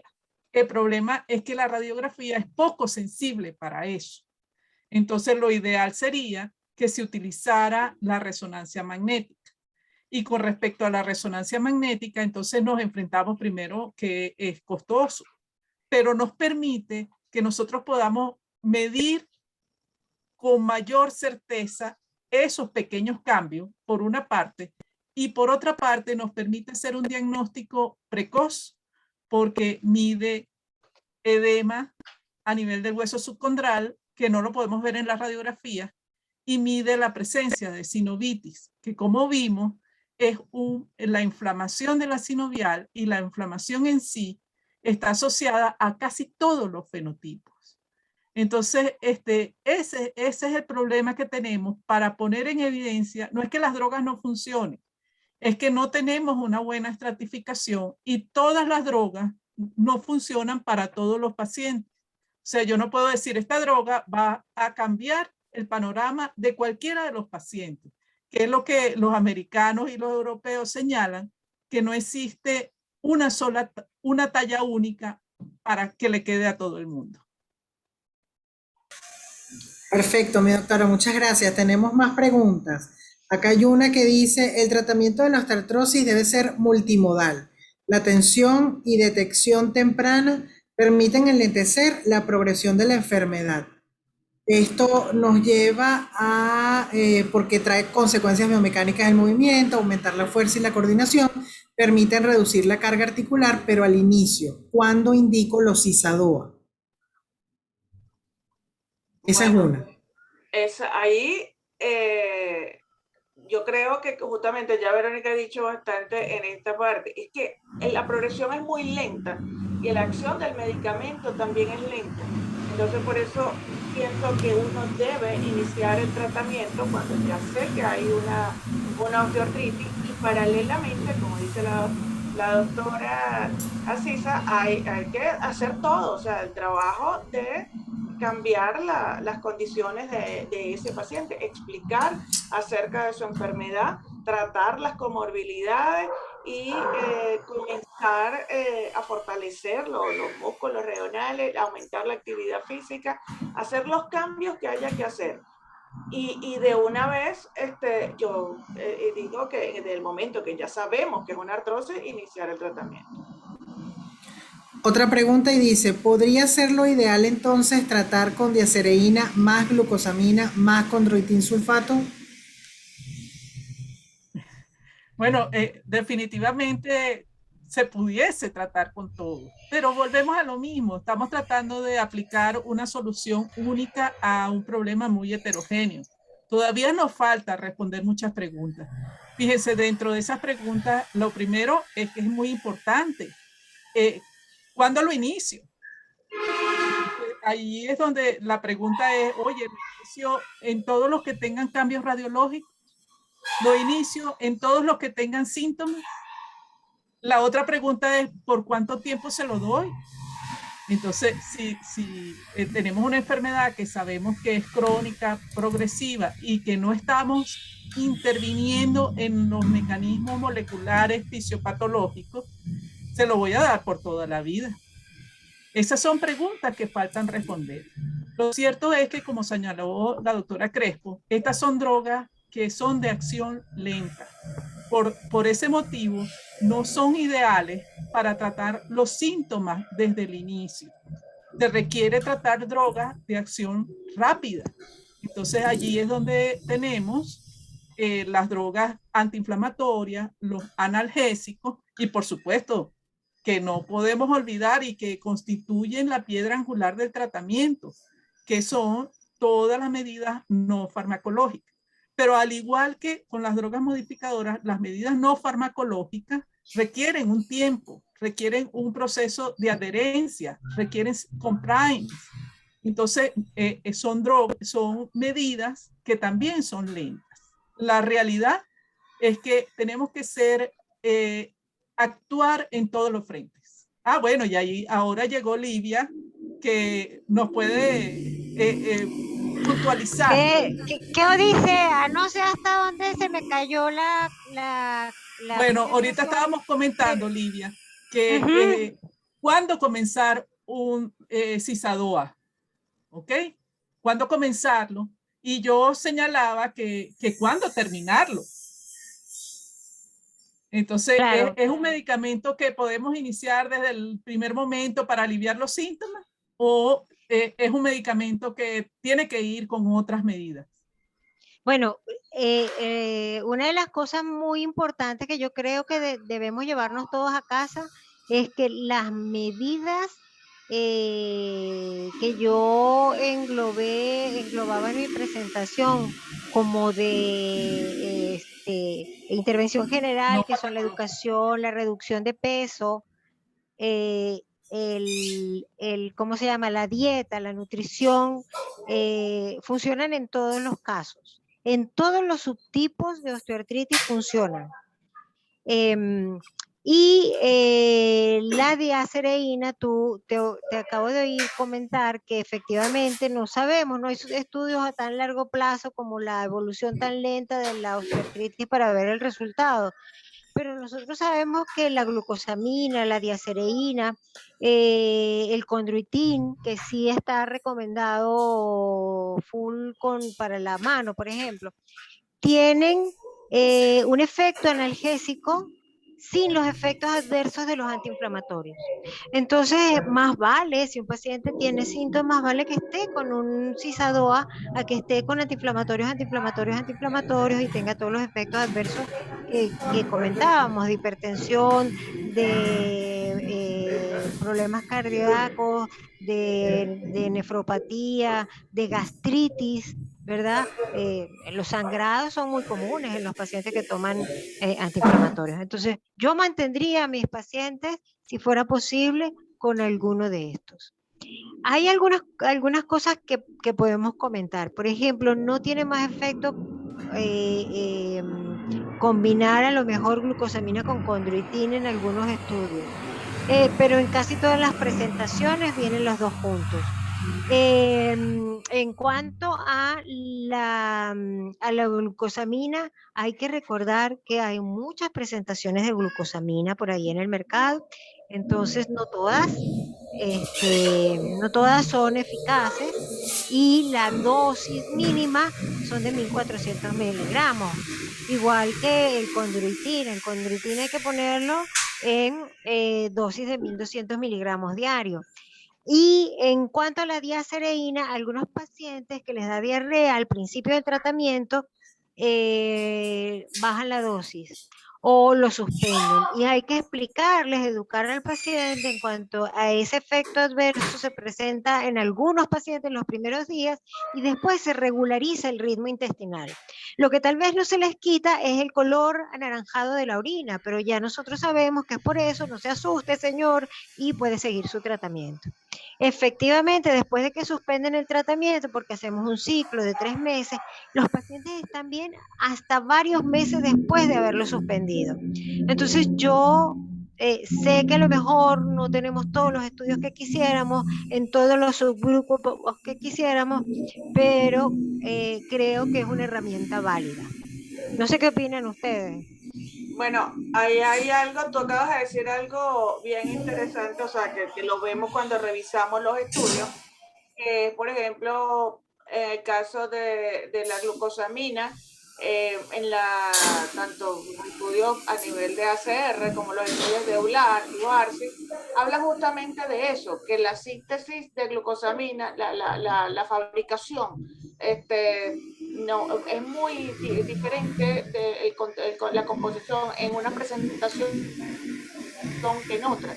Entonces, cuando hacen un estudio, el estudio es para esa presentación, o sea, está detallado cuál fue la glucosamina que se utilizó en ese estudio. Pero en farmacia, en general, hay muchas presentaciones y no todas pueden tener el mismo resultado en el paciente por las características, pues. Yo usaría Eh, sulfato y usaría bueno, 1400 miligramos, una te sola voy dosis. a, Eso sería. te voy a Para- señalar para- que los últimos estudios y las recomendaciones, sobre todo las recomendaciones hechas en Europa, que es donde se ha comercializado como más basado en evidencia y existen estudios sobre la eficacia de la glucosamina. Definitivamente no recomiendan la glucosamina clorhidrato, recomiendan es la glucosamina sulfato, ya que los estudios negativos sobre todo se han asociado con la glucosamina HCl o clorhidrato. Eso por una parte. Por otra parte, han aparecido estudios fascinantes sobre el efecto que tiene la glucosamina en el microbioma intestinal. Y entonces ahora, y ya sabíamos desde antes que las concentraciones que llegaban tanto de chondroitin como de glucosamina a la rodilla no eran muy bajas. Ahora sabemos que el efecto de estos dos medicamentos es muy importante a nivel intestinal. y incluso se ha equiparado su efecto al de una dieta rica en fibras. Incluso hay estudios epidemiológicos hechos en Inglaterra en donde se ha encontrado que la glucosamina es capaz de asociarse el consumo por largo tiempo con una disminución de la mortalidad cardiovascular. Entonces, imagínense, estamos hablando, fíjense qué interesante es lo de el conocimiento de la fisiopatología de la osteoartritis y el reconocimiento de que se trata de una inflamación de bajo nivel, pero que es una enfermedad inflamatoria, en que fármacos que modifican la microbiota y por tanto modifican la inflamación sistémica son capaces de disminuir el riesgo cardiovascular y de mejorar la osteoartritis. ¿Qué tal? Claro. Entonces volvemos a un ciclo en donde la actividad sistémica inflamatoria es determinante de la evolución de una enfermedad articular como la osteoartritis. Mira, aquí... la inflamación de bajo grado, la inflamación crónica de bajo grado, ya se sabe que es responsable de la aterosclerosis, por ejemplo, y de muchas otras patologías crónicas y del envejecimiento. Entonces, nosotros creo que tenemos mucho que aprender sobre, como tú dices, la microbiota intestinal, el sistema inmunológico y su relación con la dieta y la nutrición. Va a ser en los próximos años mucha información que estudiar y que leer. Me parece que es muy importante ese comentario. Aquí, viendo en el chat y tocando otro punto, está la doctora Arely Geraldino nos pregunta que no se ha hablado sobre el tratamiento del metotrexate y la hidroxicloroquina en la osteoartrosis nodular. Sí, yo hice un comentario ahí, no sé si se escuchó, porque no sé dónde me caí, pero sí, pero la hidroxicloroquina y el metotrexate se han usado. Yo no he usado hidroxicloroquina realmente mucho, pero el metotrexate en artrosis de rodillas sí usé, porque hubo algunos estudios que publicaron que sí había buenos resultados y eso me sirvió como justificación, como pretexto para usarlo. Y los pacientes les va bien, ¿verdad? Pero en la última guía del Colegio Americano de Reumatología, que se terminó, el consenso se terminó el 19 y se publicó en el 20, no lo están recomendando directamente. Tiene mejor recomendación otras cosas. He revisado algunos aspectos relacionados con osteoartritis, metotrexate, hidroxicloroquina y dolor. Y realmente no han sido positivos.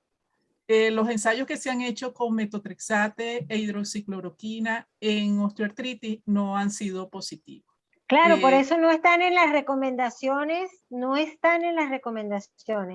Pero la interesó, el comentario, la pregunta de la doctora es muy importante porque, como tú mencionaste, hay algunos grupos de pacientes, un subtipo de pacientes o fenotipo como los estamos llamando ahora, que tienen sinovitis. Sí. Y que tienen bueno, erosiones. Pero para esos grupos, fíjate que para esos grupos lo que ha resultado mejor y que lo estamos haciendo desde hace muchos años, pero que ahora se ha afianzado aún más, es el uso de esteroides intraarticulares. O sea, claro. Existe una indicación franca de paciente con derrame articular, sobre todo si estamos hablando de osteoartritis de rodilla, ¿no? La utilización de esteroides intraarticulares con éxito y tiene indicación y está recomendado. Está recomendado y tiene beneficio a corto plazo. Esa es exactamente. Ese es el punto, ¿no? El punto. El beneficio no dura sino semanas, que es lo que contraponemos al uso del ácido hialurónico, que también tiene beneficio, que el beneficio es más lento, pero que se prolonga en el tiempo. Dura más. Bueno, de hecho, la recomendación tanto para el ácido hialurónico como para las inyecciones intraarticulares, por hacer el que dice Livia, que terminó en el 2019, se publicó en 2020, es 1A. O sea, ese es los que están con la más alta recomendación en su utilización. Pues. Sabemos entonces que el esteroide va a ser más corto y no alivia el dolor, no tiene pero efecto. no. Exacto. Pero en esa guía de la CR, por ejemplo, la cadera la recomiendan con la punción guiada con ultrasonido y la rodilla. Otras articulaciones no vi que tuvieran mucha recomendación. La rodilla y la cadera guiada por ultrasonido. Bueno, vi que estaba el doctor Daniel Madera, no sé si tiene, él es traumatólogo y sé que la hace guiada por rayos X. No sé si está el doctor que quisiera hacer algún comentario. Jesús Salas también. A mí me encantaría oír lo que...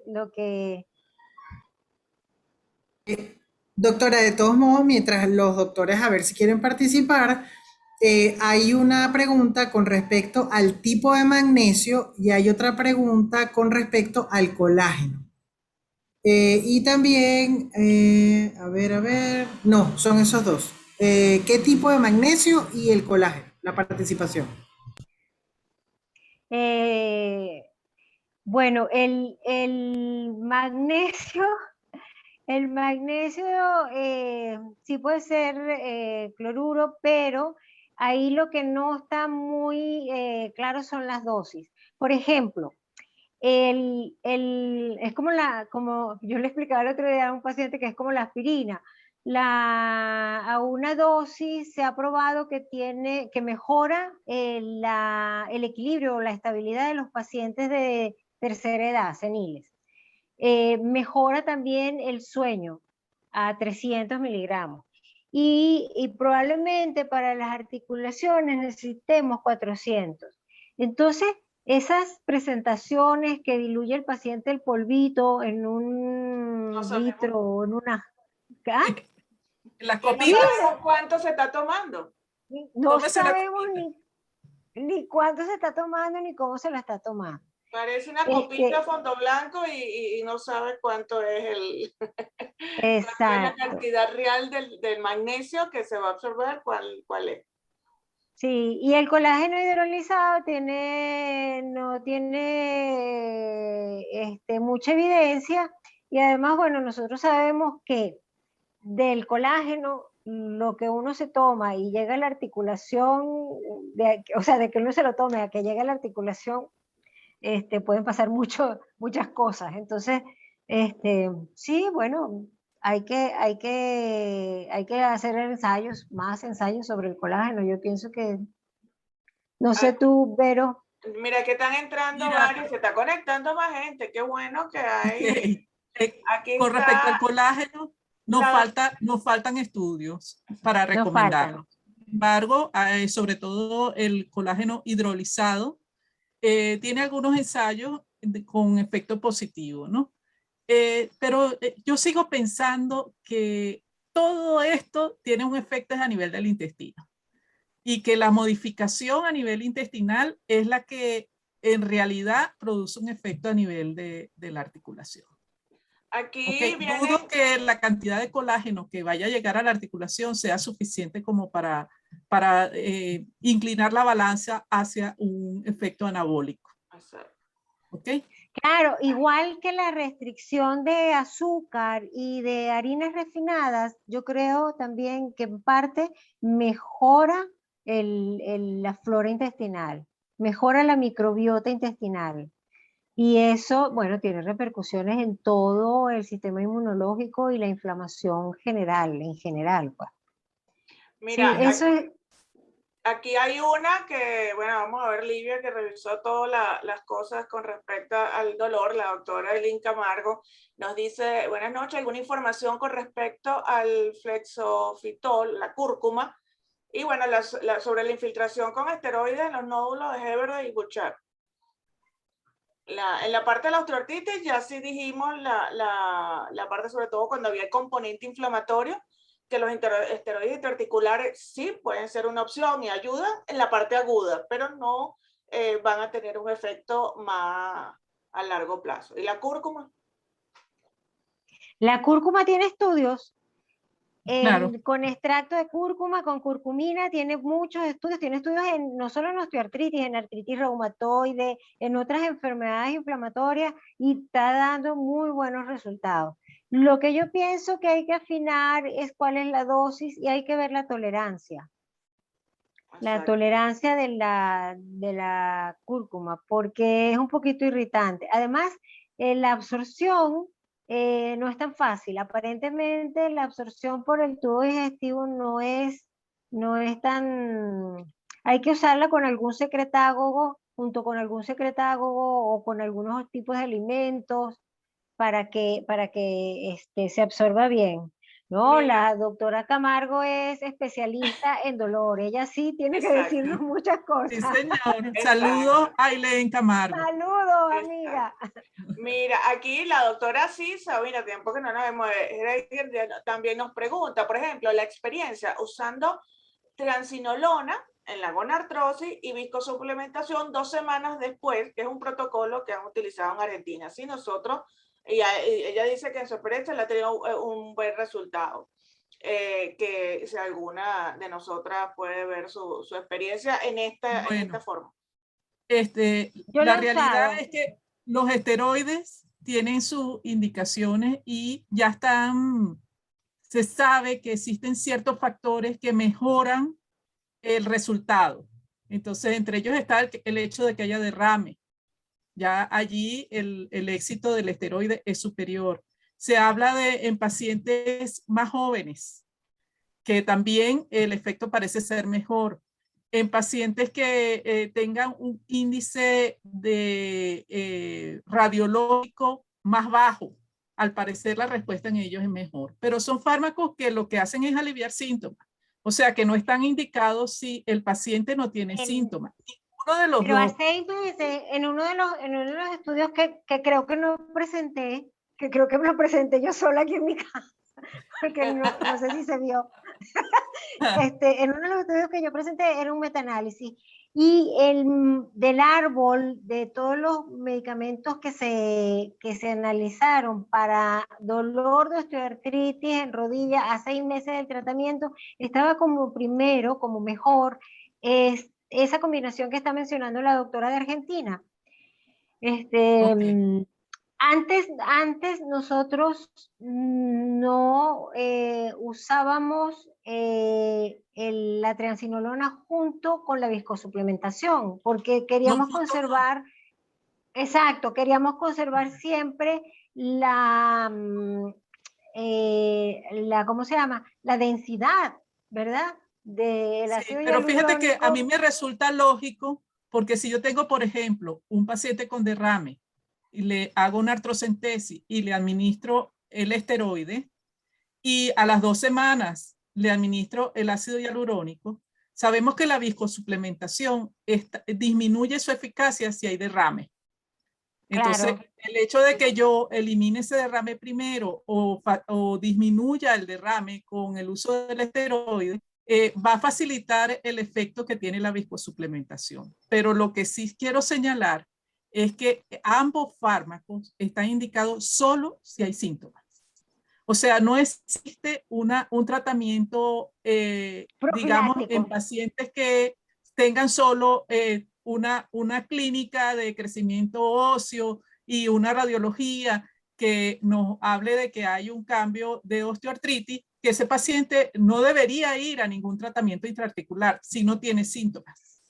¿Ok? Porque muchos de esos pacientes, y ese es uno de los otros problemas que tenemos para evaluar la eficacia de los tratamientos, es que existe una dicotomía en donde hay pacientes que tienen cambios radiológicos intensos, pero que no tienen clínica intensa. O sea, no hay una correlación directa entre la clínica y los cambios radiológicos. Bueno, Y eso es importante también. esa era la parte final de mi presentación y quería comentarles eso. Es muy importante. El dolor es una sensación subjetiva y no hay dolorímetro. Entonces tenemos que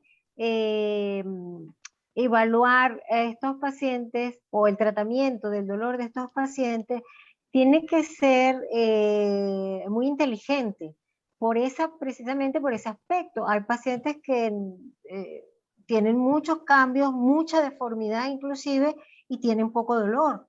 Y por el contrario, tenemos pacientes con procesos inflamatorios menores, con pocos cambios, que tienen mucha limitación funcional por dolor. Entonces, esa es una parte importante. Y a esos pacientes yo creo que les viene muy bien la terapia cognitivo-conductual, les viene bien la fisioterapia y la educación sobre todo el proceso que están viviendo con esta enfermedad. Sí, Oye, es muy, muy interesante.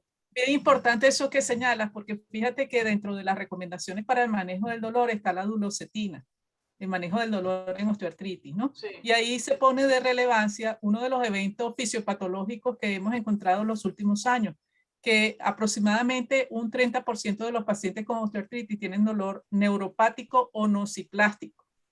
Entonces, ese dolor no mejora con los analgésicos y los antiinflamatorios.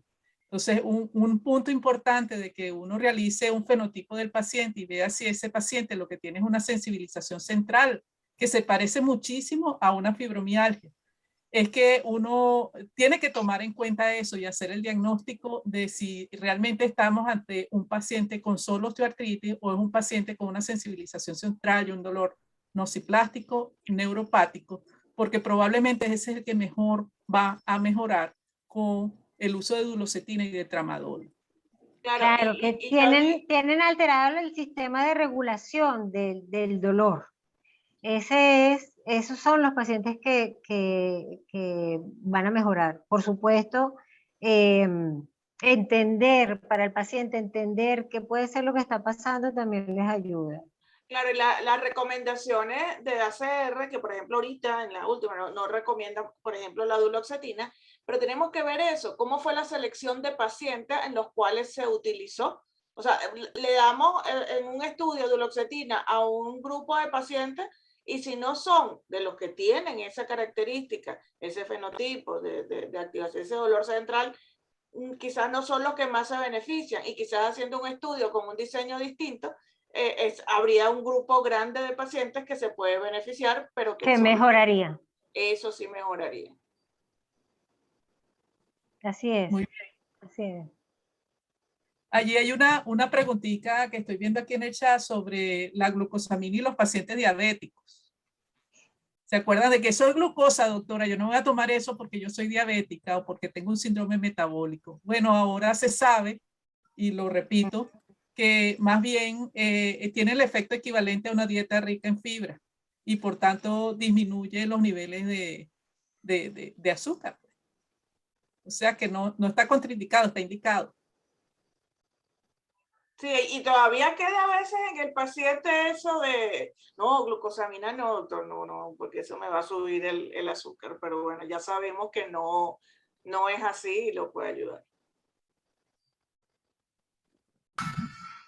Bueno, mis doctoras, hasta los momentos no tenemos más preguntas. Me ha parecido súper interesante toda esta jornada que hemos tenido de preguntas. De verdad, las tres son maravillosas, las felicito. Excelentes conferencias y excelente jornada de preguntas y respuestas. No sé si tienen algún comentario final, nuestro doctor Pastor Galicia que nos está acompañando en este momento, algún comentario final para toda la actividad. Bueno, yo quisiera agradecerles la oportunidad que nos han dado de que desarrollemos el tema y que permitamos esta conversación sobre temas que son muy relevantes en el manejo de enfermedades que son súper frecuentes. Digamos que dentro de las musculoesqueléticas es una de las más frecuentes y de las que más costo tiene y más impacto sobre la calidad de vida de los pacientes, ¿no? Sobre todo los pacientes mayores de 60 años. Entonces, muchísimas gracias por esta oportunidad. Gracias a la doctora Crespo por su invitación, al doctor Pastor. Gracias, Farad. Gracias. Y bueno, y muchísimas gracias a todos los que nos acompañaron hasta ahora, por el interés que han tenido en el tema. Gracias, Livia, por tu compañía. No, gracias a excelente todos los asistentes, conferencia. muchas gracias por la paciencia con mi internet. Gracias a Ricardo, muchas gracias también a Fara, al doctor Pastor, Veros, estamos en contacto. Sí, bueno, la verdad es que la osteoartritis va a seguir siendo uno de los temas, de los motivos de consulta más frecuentes en los de muchos de los que se conectaron esta noche, de nosotras, de prácticamente, como lo digo, de diferentes especialidades, porque el paciente consulta por dolor y después cuando lo vamos a estudiar, bueno, sabemos entonces todo lo que está ocurriendo allí.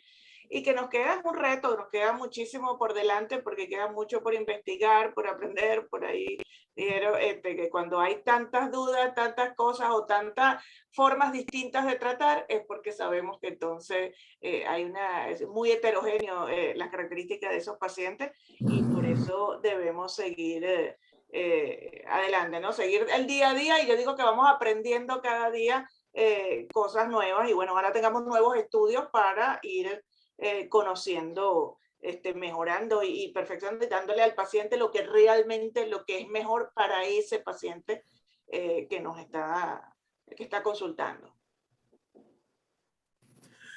Bueno, no me queda sino pues agradecer a todos los colegas que estuvieron presentes, más de 100 participantes que estuvieron en algún momento conectados durante la actividad, viendo, o mejor dicho, disfrutando de este tándem de lujo, encabezados por la excelente coordinación de la doctora Crespo, y bueno, por supuesto, las excelentes conferencias de la doctora Liendo y de la doctora Livia. No me queda entonces, como les decía, pues, sino despedirme en nombre del gran laboratorio de Venezuela, Laboratorios Leti, agradecerles a todos su presencia, participación, sus preguntas, sus comentarios. Y bueno, será hasta la próxima ocasión, agradeciéndole también a mi equipo de comunicaciones, a Ricardo, a Fara, por supuesto, como siempre, excelente. Y recordándoles que esta actividad ha sido grabada y una vez finalizada, será colgada en nuestro canal de YouTube, Laboratorios Leti SAP.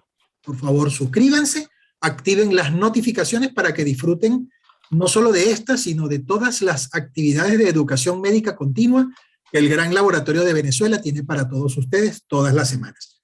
Así pues que muchísimas gracias y muy buenas tardes. Será hasta la próxima. Chao. Éxito. Gracias.